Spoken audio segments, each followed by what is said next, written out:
Salut, c'est Greg, vous êtes sur la chaîne des apprentis voyageurs dans laquelle je vous donne des astuces, des conseils et des guides complets pour découvrir le monde par vous-même. On termine aujourd'hui notre série de vidéos sur Madère dans laquelle je voudrais vous donner quelques conseils sur la location d'une voiture pour votre voyage sur cette île magnifique. Juste avant ça, je vous propose de vous abonner à la chaîne en cliquant sur les boutons sous cette vidéo et de bien penser à activer les notifications avec la petite cloche, comme ça vous saurez à chaque fois que je sors d'autres vidéos sur d'autres destinations.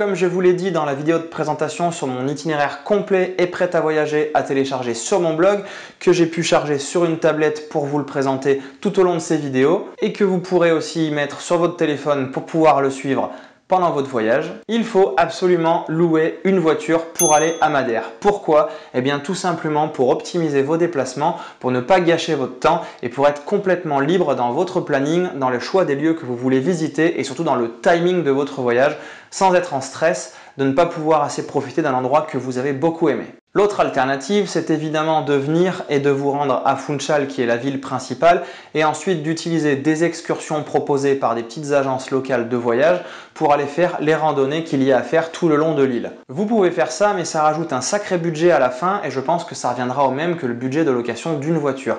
Une voiture à louer sur Madère pour 5-7 jours, c'est pas si cher que ça.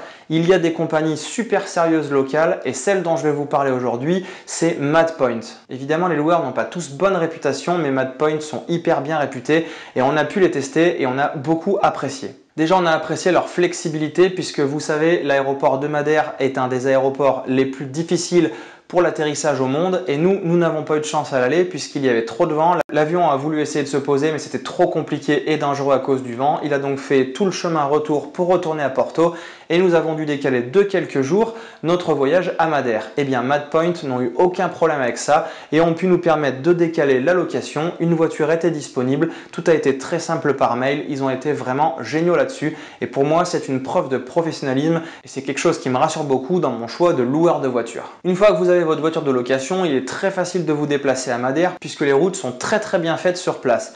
Dans le temps, ça devait être beaucoup plus long puisqu'il fallait passer par tous les sommets de l'île qui a beaucoup de relief pour aller d'un bout à l'autre. Aujourd'hui, il y a un nombre incalculable de tunnels qui vous permettent de tirer tout droit et d'aller d'un bout à l'autre de l'île très rapidement. Au niveau de l'organisation, c'est donc très simple. Vous pouvez soit rester à Funchal, mais c'est pas ce que je vous conseille et c'est pas ce que je vous ai mis dans mon guide complet à télécharger sur mon blog, puisque je vous propose moi de découvrir plusieurs endroits de l'île pour pouvoir vous imprégner correctement de toute l'île qui est très différente en différents points et surtout de pouvoir découvrir des endroits super sympas à chaque fois. Voilà, c'est juste le dernier petit conseil que je voulais vous donner sur un voyage à Madère, c'est de prendre une voiture de location pour ne pas gâcher votre temps et pour être complètement libre. Je pense que vous en aurez pour votre argent au final parce que les excursions une fois de plus sur place sont assez chères et ne vous permettront pas d'être tranquille à votre rythme et vous serez forcé d'être entouré de beaucoup de monde. J'espère en tout cas que toute cette série de vidéos vous ont donné envie de visiter cette île magnifique.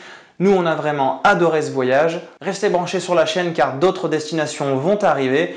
En attendant, il me reste à vous dire de ne pas attendre plus longtemps et de partir à la découverte des merveilles de notre monde en devenant des apprentis voyageurs. Bon voyage!